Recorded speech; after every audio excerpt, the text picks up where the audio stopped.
Assalamualaikum warahmatullahi wabarakatuh. Izin memperkenalkan diri, nama saya Keisha Puspa Khairi dengan NPM 251506110 dari kelas PSTIA kelompok Praktikum Struktur Data A. Di sini saya akan menjelaskan hasil coding saya mengenai manajemen nilai mahasiswa. Di sini saya mengimplementasikan struktur data list sebagai struktur data utamanya untuk memastikan aliran data tersimpan dengan rapi dan dapat diakses secara instan. Program ini dirancang agar fleksibel, di mana pengguna dapat menentukan sendiri kuota mahasiswa di awal sesi. Program ini juga berfungsi untuk pemantauan kapasitas kelas, pengecekan rincian nilai, hingga kalkulasi otomatis untuk total akumulasi dan rata-rata kelas. Program ini juga dirancang untuk mencegah kerusakan jika pengguna memasukkan data yang tidak valid. Baiklah, langsung saja saya akan menjelaskan codingan yang telah saya buat terlebih dahulu. Pada baris pertama, itu mendefinisikan sebuah fungsi bernama menu. Ini hanya bertugas untuk menampilkan teks ke layar tanpa mengembalikan nilai.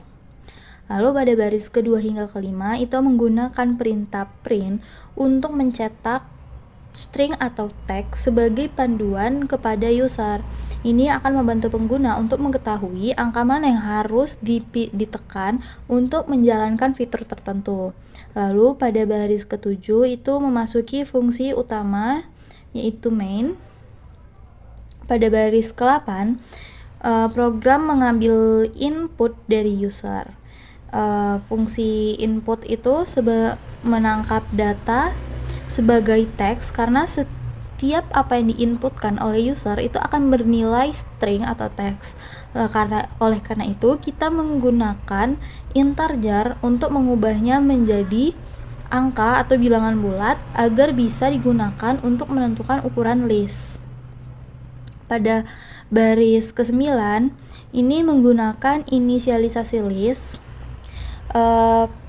Pada ini saya menggunakan variabel nilai yang berisi angka 0 sebanyak n. Tujuannya adalah untuk alokasi memori. Ini akan menyiapkan tempat-tempat kosong agar nantinya nilai mahasiswa yang diinput oleh user bisa langsung disimpan ke indeks yang tepat tanpa menyebabkan error. Pada baris ke-10 membuat variabel kontrol bertipe boolean yaitu true or false. Di sini variabel running digunakan sama dengan true itu untuk menjaga program untuk terus berjalan. Lalu pada baris 11 while running itu memulai perulangan tak terbatas selama variabel running masih bernilai true. Ini membuat program tidak akan langsung tertutup setelah satu kali perintah. Pada baris 12 itu menu. Ini gunanya untuk memanggil fungsi menu yang sudah didefinisikan di atas agar muncul di setiap siklus perulangan. Lalu baris 13 sampai baris ke-17 itu menggunakan reexec. Program akan mencoba menjalankan kode di bawahnya namun bersiap menangkap jika terjadi kesalahan input. Di sini choice, saya menggunakan variabel bernama choice untuk mengambil input dari user tentang pilihan yang akan mereka pilih untuk memilih program apa yang akan dijalankan. Lalu seperti sebelumnya menggunakan integer untuk mengubah input user yang selalu bernilai string menjadi integer. Lalu di sini ada except value error. Jika user memasukkan huruf bukan angka, maka error akan ditangkap. Program akan mencetak pesan peringatan. Lalu pada baris ke-17 ini ada continue yang akan memaksa program merompat kembali ke awal untuk meminta user menginputkan ulang pilihan mana yang akan mereka pilih. Pada baris ke-19 dan 20 itu merupakan perintah apabila user memasukkan angka 1. If choice sama dengan 1, percakapan pertama untuk mengecek apakah user memilih menu 1. Jika user memilih menu 1, menggunakan f-string untuk menyisipkan hasil fungsi len dalam kurung variabel nilai. Fungsi len di sini untuk menghitung panjang list yang sudah diinputkan user sebelumnya. Lalu pada baris 22 hingga 25 itu merupakan program yang digunakan apabila user memasukkan angka 2. Jika user memasukkan angka 2, for i in range len nilai itu akan melakukan iterasi atau perulangan sebanyak jumlah mahasiswa. Variabel i akan berubah mulai dari 0 sampai n plus 1. Lalu di sini ada perintah print, mengambil data dari list berdasarkan indeksnya. I plus 1 di sini digunakan agar layar muncul mahasiswa ke 1, karena setiap indeks itu akan dimulai dari indeks 0. Karena itu kita membutuhkan plus 1 supaya yang muncul adalah angka 1. Lalu pada baris ke-27 hingga baris ke-43 itu merupakan fitur apabila user memilih program ketiga, yaitu menginput nilai mahasiswa dan menghitung rata-ratanya. Pada baris ke-28 itu ada total sama dengan 0. Ini adalah inisialisasi variabel yang akan menjumlahkan setiap nilai yang masuk. Lalu pada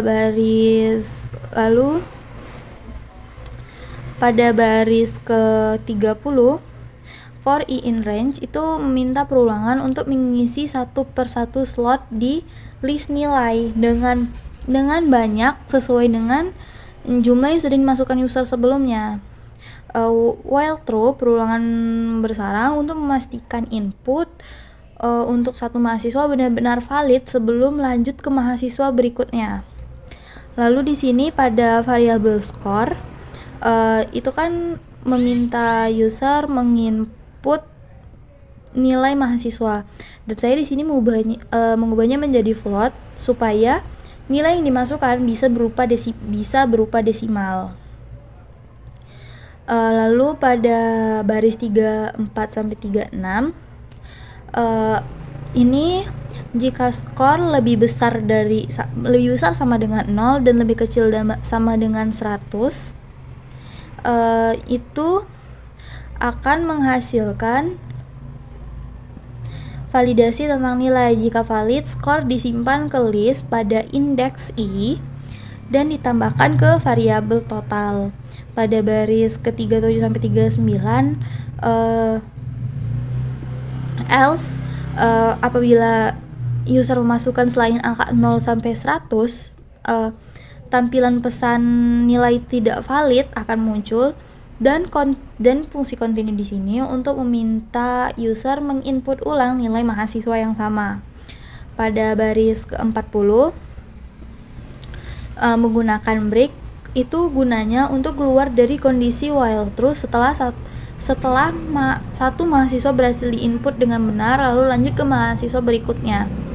Pada baris ke-41 hingga 42 itu menangani jika user memasukkan teks saat diminta memasukkan nilai ujian.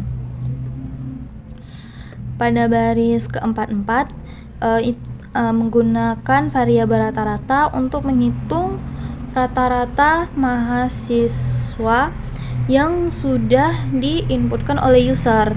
Lalu 45 dan 46 akan menampilkan hasil dari pengolahan data. Pada baris ke-48 jika user memilih angka 4, running akan bernilai false dan sehingga perulangan while yang ada di baris 11 sebelumnya itu akan berhenti. Pada baris ke-5253 akan menangani jika user memasukkan angka di luar angka 1 sampai 4. Pada baris 55 dan 56, itu merupakan struktur data Python yang memastikan fungsi main dipanggil hanya ketika file ini dijalankan secara langsung. Baiklah, langsung saja saya akan menjalankan programnya. Saat program dijalankan, hal yang pertama mulai adalah user diminta untuk memasukkan kuota nilai mahasiswa. Berapa banyak di sini maksudnya adalah berapa banyak nilai mahasiswa yang akan dimasukkan oleh user. Di sini saya akan memasukkan 3. Nah, setelah user memasukkan kuota nilai mahasiswa, maka program akan mulai berjalan dan membuat pilihan program mana yang akan dijalankan terlebih dahulu. Di sini saya akan mencoba satu persatu. Di sini saya akan memilih angka 1, memasukkan angka 1.